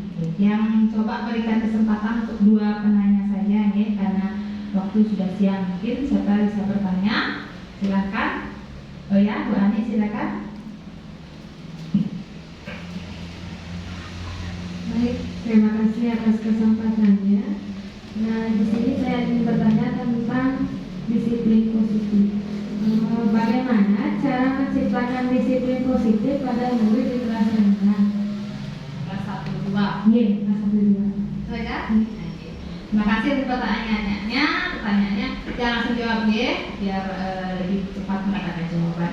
Untuk yang kita lakukan memang efektif sekali di kelas tinggi karena anak sudah mampu mandiri ya, mengontrol perilakunya. Tapi untuk anak-anak kelas rendah 1, 2 itu agak sulit karena sepertinya masih perlu dibina sangat-sangat banyak, terutama dalam membentuk peraturan kelas. Kalau yang di kelas tinggi kan kita bisa langsung tanya, apa sih peraturan kelas kita, apa sudah kita lakukan? Mereka langsung jawab ini. Nah, kelas rendah mungkin belum terpikirkan. Kita pancing. Boleh kita pancing dengan berikan ilustrasi berupa cerita atau berupa ilustrasi, misalnya kelasnya kelihatan berantakan gambar atau video. Kalau begini kelasnya bagaimana anak-anak akan kita lakukan? Jadi kita gali pendapat dari mereka. Ini Bu Guru, kalau ada yang gambar orang berantem misalnya. Kalau begini baik tidak? Apa yang kita lakukan yang tidak begini? Oh saya begini Bu Guru. Jadi dia punya ide berdasarkan stimulus dari gurunya yang membimbing. Ya, tentunya mendapat pengawasan dari guru. Kita tidak bisa 100% melepas anak itu mengikuti kedisiplinan keyakinan kelas karena anak masih perlu pengontrolan yang ketat. Kita perlu pantau seperti tadi dan juga tetap posisinya sebagai pemantau, bisa juga sebagai posisi manajer dalam bidang termasuk solusi dari permasalahan. Seperti itu Bu Ani. Oke, terima kasih pertanyaannya. Lagi satu mungkin ya, siapa yang mungkin punya pertanyaan atau yang ingin ditanyakan atau punya pengalaman sehari-hari? Siapa? Oke, Bu Ina, silakan mungkin. Baik, terima kasih atas kesempatannya untuk bertanya. Kali ini pertanyaannya kan saat ini kan perkembangan teknologi yang luar biasa sekali ya, besar sekali. Jadi bagaimana cara dalam penerapan budaya positif di tengah pesatnya perkembangan teknologi dan informasi? Terima kasih. Terima kasih, bagus sekali pertanyaannya Bu Ilum ya. Karena anak sekarang dari Jangan kan dari SD kelas 1 ya, tapi bayi pun sudah punya HP ya, bawa HP, main HP. Kelas 1 sudah bisa akses. Jangan kelas 1, anak saya kelas 3 tahun, 4 tahun ini udah bisa dari YouTube ya, dari YouTube video-video itu senangnya yang mana. Nah, bagaimana sekarang memudahkan disiplin positif? Karena mereka sering terpapar dengan perilaku negatif di di konten-konten atau media-media sosial. Nah, di sini peran kita sebagai guru tentu tidak sendiri ya Bapak Ibu, kita harus libatkan orang tua. Ya, orang tua mungkin saat awal tahun ajaran kita panggil orang tua, semuanya orang tua kita panggil, kita berikan pengarahan. Hati-hati lah Bapak Ibu, nanti anak-anaknya sudah punya HP, apa saja konten yang dia sering akses atau apapun. Itu yang pertama. Yang kedua, berikan dia penguatan positif agar tidak melakukan tindakan seperti itu. Berikan dampak negatifnya seperti apa dan lain sebagainya. Berikan juga dia situs-situs mana saja yang perlu atau penting untuk dipantau, untuk dinikmati, jangan sembarangan, mengontrol diri mereka sendiri. Ya. Di samping itu juga tetap kita berikan penguatan karakter, ya, minimal tentang profil pada Pancasila biar mereka bisa kuat karakternya agar tidak terpengaruh oleh teknologi. Teknologi itu penting Bapak Ibu. Kita tidak boleh melarang anak-anak mengakses teknologi, tapi itu tetap diimbangi dengan pengawasan dari guru, dari orang tua ataupun dari saudara-saudara kalau mungkin dia menentukan. Itu dulu sudah pilih. Oke, terima kasih Bapak Ibu. Terima kasih untuk perhatiannya dari tadi. Semangatnya luar biasa. Apa yang dia sampaikan mudah-mudahan nanti bisa bermanfaat dan bisa berguna kita nanti di sekolah, di kelas kita, juga bisa mungkin di lingkungan rumah kita sendiri pada anak-anak kita. Sebagai akhir kata, saya sampaikan ucapan terima kasih. Sebelum kita akhiri, mari kita berdoa sebagai penutup. Semoga apa yang kita lakukan bisa terus bermanfaat dan memberikan kita semangat. Untuk itu, berdoa disilakan. Doa dapat diakhiri. Sekian dari saya. Akhirnya yang datang pada saat Om Santi Santi Santi Om.